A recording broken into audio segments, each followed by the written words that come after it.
Bien, tramo final del programa y ya estamos aquí con nuestra invitada, que es la doctora Natalia Giombi, que es la responsable del Juzgado de Responsabilidad Penal Juvenil número 2 de nuestra ciudad. Me sonrío para el registro que está quedando para la nota, porque en realidad me contaba que anda a las corridas, porque cubre 4 juzgados. Me decías, bienvenida, gracias por Hola, venir. buenas tardes. ¿Cómo es Buenos el días, así funcionamiento? estoy diciendo buenas Ya tardes. está, sintetizando el estado Sintetiz, de la el jueza. estado, perdone, no. ¿Cómo se elabora así? Y está complicado, estamos complicados eh, en lo que es el Poder Judicial. Ujú.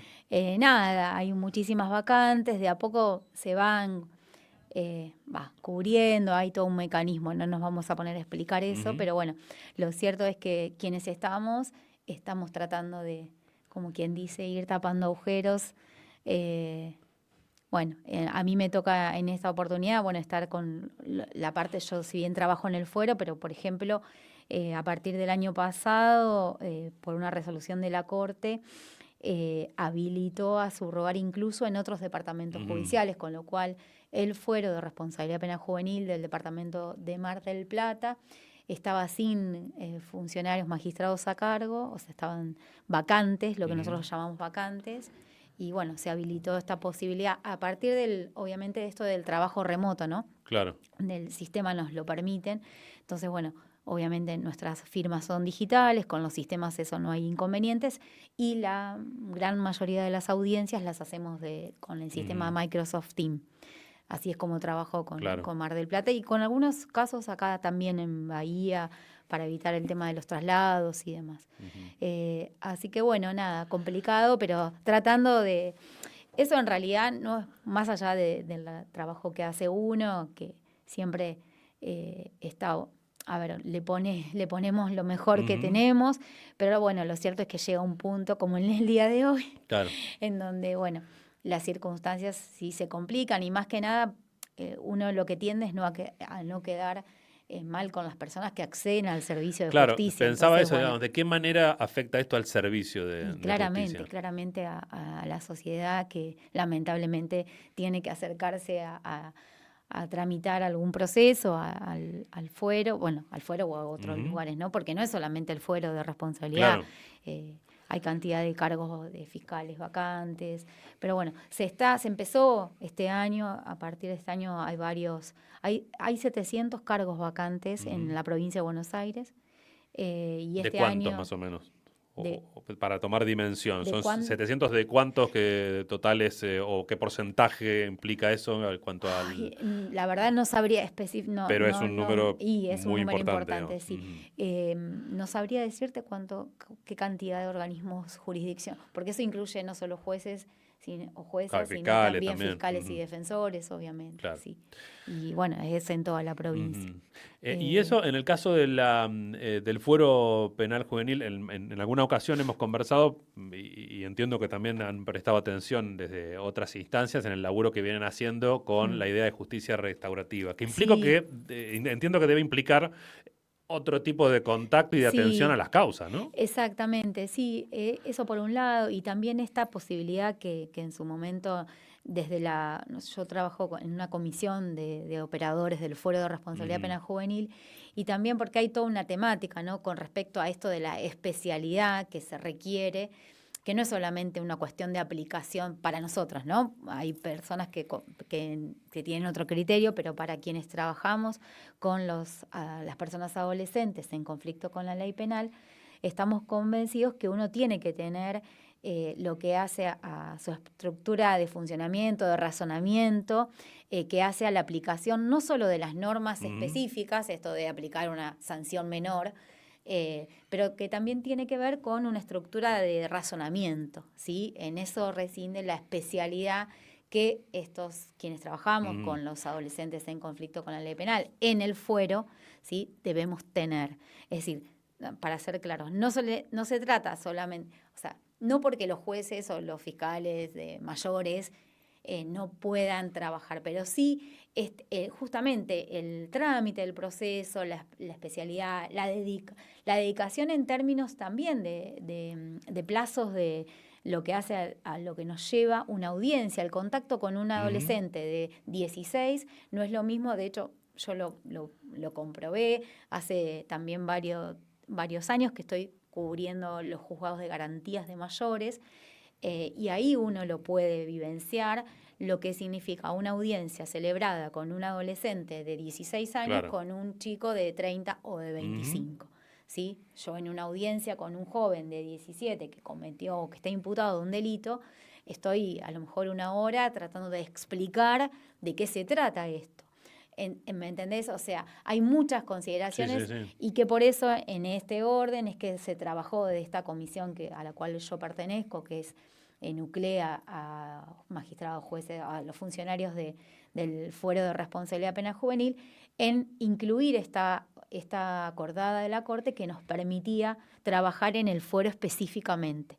Porque estamos convencidos de que tenemos que tener esta mirada, ¿viste cuando se habla de perspectiva de género? Bueno, más allá de toda la doctrina, todo lo que podamos leer, o sea, esa perspectiva uno como operador la tiene que tener incorporada como mecanismo de análisis de cada caso. ¿Sí? Yo puedo aprenderme de memoria la Convención de Belén do Pará, la Convención de la ley de toda forma de discriminación de violencia contra la mujer.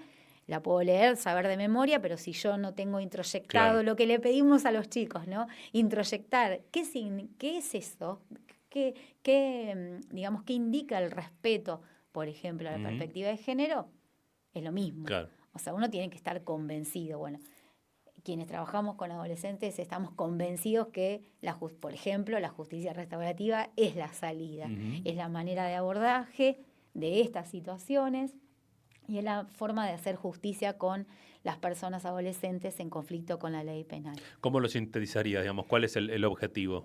Justamente porque además allí, primero que es una práctica, una herramienta, una forma de hacer justicia, ¿sí? O de solución del conflicto, que tiene que ver justamente con incorporar y traer a la víctima, pero no solo a la víctima, siempre esto es voluntario, ¿sí? Siempre lo recalcamos, sino también a la comunidad. A la comunidad que hoy, para mí, son quienes más necesitados, por así decirlo, están de que nosotros, los operadores judiciales, justamente podamos explicar de qué se trata. Yo siempre digo de que se vea que no es que los chicos entran por una puerta y salen por la ventana, de que realmente se trabaja con esa persona en extrema situación de vulnerabilidad. Hay casos en donde los adolescentes, y hoy cada vez los vemos más, donde no tenemos adolescentes de extrema vulnerabilidad económica. Hoy, por ejemplo, con todo lo que tiene que ver los delitos informáticos, ¿sí? Ahí vemos que hay una franja de adolescentes que no pertenecen a lo que sería la población en situación de vulnerabilidad económica y social, ¿sí? Hoy tenemos... yo tengo un hijo adolescente, también trabajo o formo parte del Observatorio de Buen Uso de Redes Sociales y nosotros, las escuelas están continuamente solicitándonos esta especie de charlas, talleres, porque lo que vemos hoy a diario que toda nuestra niñez y adolescencia sí está enmarcada en estas situaciones de conflicto con la ley penal. Y esto hay que tenerlo en claro. Son delitos, pero trascendentalmente lo que hay aquí es un conflicto de un sujeto que está creciendo en un contexto a veces muy vulnerable, otros no, ¿sí? Quizás la vulnerabilidad tiene que ver con una situación psicológica, para que se entienda, ¿no? Hablo de estas familias desgregadas, o que no hay familias directamente, o no, para no llamar, para no decirnos a algo muy, muy estructurado, que no hay un referente adulto, ¿sí? Que pueda así acompañar en ese proceso de desarrollo. Entonces, la mirada es mucho más amplia, y ya si querés, por ahí, por eso digo, nos vamos como metiendo en el tema de lo que significa hoy bajar la edad de punibilidad. O sea, sí hay delitos muy graves cometidos por adolescentes, no son los más, eso ya lo han dicho todos, no hay estadísticas. Hace 15 días estuvimos en unas jornadas, estas que organizamos de esta comisión a la cual hago referencia, que digamos es una comisión del Colegio de Magistrados y Funcionarios de la provincia. Estuvimos en nuestras jornadas anuales y allí todo el mundo habló de estadísticas. Y las estadísticas son claras y el reflejo es una incidencia mínima, muy mínima, del delito adolescente. O sea que yendo por ese camino, empeorarías la situación, por ejemplo, con todos estos pibes o pibas que están con otras otro tipo de problemáticas. No es el abordaje el encerrar. El delito adolescente, yo lo voy a decir, no tengo no es un delito de adulto. ¿Qué tipo de delitos concretamente te tocan tratar? Mirá, justamente todo tipo de delitos, y justamente tenemos nosotros, estas son cuestiones por ahí técnicas, pero bueno, sabemos que el delito está redactado, ¿sí? Lo que es delito está redactado en el Código Penal, ¿sí? Ahí tenemos que si un sujeto sustrae una moto de la calle, o si un sujeto le quita la vida a otra persona, bueno, es homicidio, ¿no? En el Código Penal están redactados, ¿sí?, los delitos. O sea, qué conducta que realizan las personas, bueno, con otros aditamentos sería delito. Y bueno, hoy esta cuestión del uso de las redes y demás ha incrementado notablemente lo que hace a los delitos contra la integridad sexual.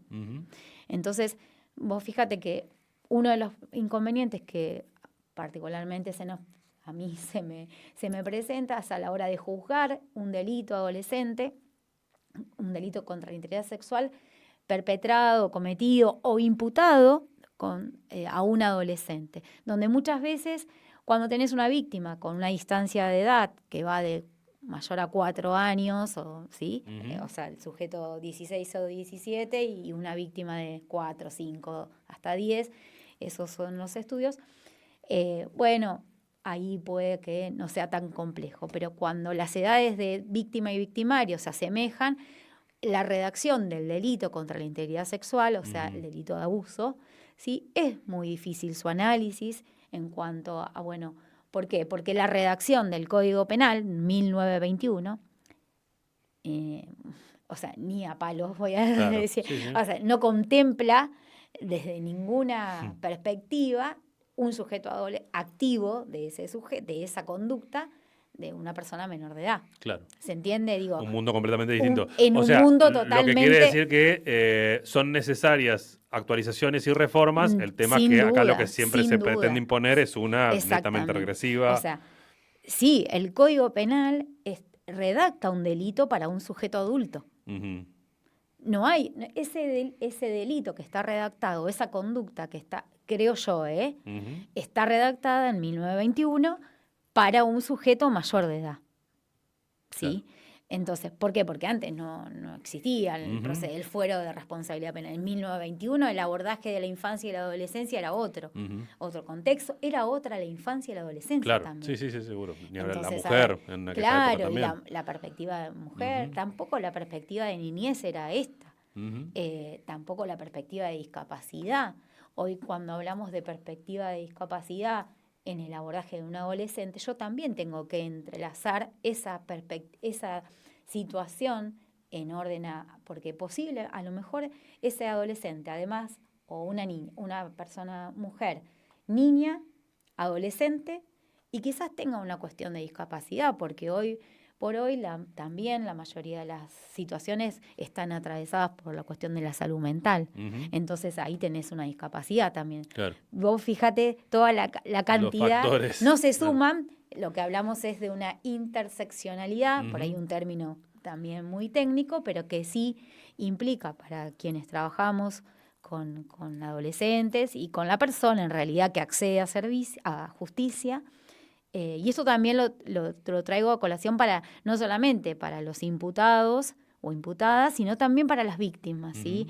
Las perspectivas o esta interseccionalidad también está, cuando uno resuelve los casos, yo también lo tengo en cuenta para las víctimas. Claro. Por eso digo que la justicia restaurativa y este tipo de prácticas al operador que tiene que resolver esa conflictiva es mucho más maniobrable, más frágil, si se quiere, frágil en el sentido de la posibilidad que tiene uno de poder resolver esa situación. ¿Y qué alternativa tenés, por ejemplo, para resolver una situación, tomando el ejemplo ese de un abuso, si querés, o algún otro caso que vos...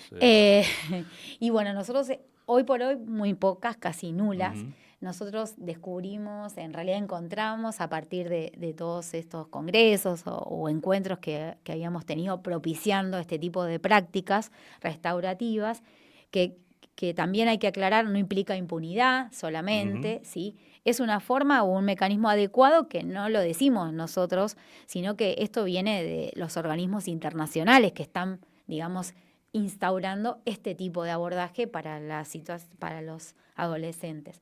Entonces, lo que hicimos ahí en este trance o en este camino, por ejemplo, apuntado a la resolución de los conflictos contra la integridad sexual, conocimos a María Eva Sams, Uh-huh. bueno, de aquí de nuestra ciudad, Nora Dinotto, es Sí. un personaje, bueno, además de lo que la quiero Uh-huh. a Norita, pero bueno, Nora trabajó en su momento en el juzgado de familia, lo que era el juzgado de familia. Estamos en una red argentina, ¿sí? Que nuclea todas este tipo de organizaciones que trabajan desde la perspectiva de restaurativa con este tipo de situaciones. Uh-huh. ¿Sí? Entonces, bueno, con ellas nucleamos este abordaje y ellas tienen incorporados programas donde nosotros conectamos, y yo lo que hago, porque eso también está bueno aclarar, no es el juez o la jueza la que realiza la práctica restaurativa. Sí. ¿Sí? Yo cumplo mi rol, juzgo ese delito y quizás la medida que se tome sea una medida de restaurativa, Uh-huh. pero que esa práctica, que aparte pues, no es que dura un día, Sí. o sea, es un proceso que lleva su Seguro. tiempo. Uh-huh. Entonces, bueno, por ejemplo, con la Red Mutual Buenos Aires, nosotros trabajamos, ahí el inconveniente que tenemos es que, bueno, ellas son una mutual y tienen un bono que se paga mensualmente, es un abordaje que mínimo dura un año, ¿sí? Por eso digo, Uh-huh. no es que es un proceso que es de un año, pero bueno, hay profesionales de la salud, ellos son psicólogas, asistentes sociales, obviamente es un equipo que trabaja esa problemática. Ajá. Específicamente. Uh-huh. La última, y te agradezco el rato que te tomaste. Ya tiempo. estamos. No. Vos decías, bueno, esto no necesariamente refleja, por ejemplo, que tenga que ver con vulnerabilidades económicas. Es innegable igualmente cómo se va deteriorando el contexto desde lo social y lo económico. ¿Se refleja de alguna manera? Sí. Si querés ampliar la mirada al resto de las intervenciones en otras causas, hoy desde la justicia, los efectos de esa situación. Sí, totalmente. Obviamente, obviamente la situación económica y social de hoy, por lo menos en el fuero, no incrementó el tema de las causas. Uh-huh. Ya te digo, el mayor incremento que tenemos es en este tipo de delitos que hablamos, en el fuero penal juvenil. Lo que hace a violencia de género, violencia familiar y demás, las situaciones en mayores son muy complejas también. Por eso digo, a ver, la situación actual yo creo que amerita un debate, pero con la comunidad. Solos, siempre decimos, solos no podemos. El Poder Judicial solo no puede, y más en estas situaciones. Yo creo que hay esto de que decíamos siempre, años atrás, creo que 2 años atrás, este lema que habíamos sacado con la mesa del buen trato social, más amor por favor, no a la violencia. Creo que es necesario que en estos tiempos nos tomemos un respiro, pero creo que toda la comunidad, y cuanto más, yo tengo mucha fe en que Bahía puede salir de estas situaciones. Hoy por hoy contamos con muchísimos espacios en donde el ciudadano o ciudadana puede, ¿sí?, tratar de acercarse a este tipo de lugares y de alguna forma participar. Y ni que hablar los chicos, ni que hablar los adolescentes. A mí todavía no pudimos hacer desde el Consejo Local de Niñez lo que queremos hacer respecto a trabajar este tema de la edad de punibilidad. Bueno, a ver, ¿qué piensa un chico de 13, de 14, de 12, que puede llegar el día de mañana a estar imputado a un delito?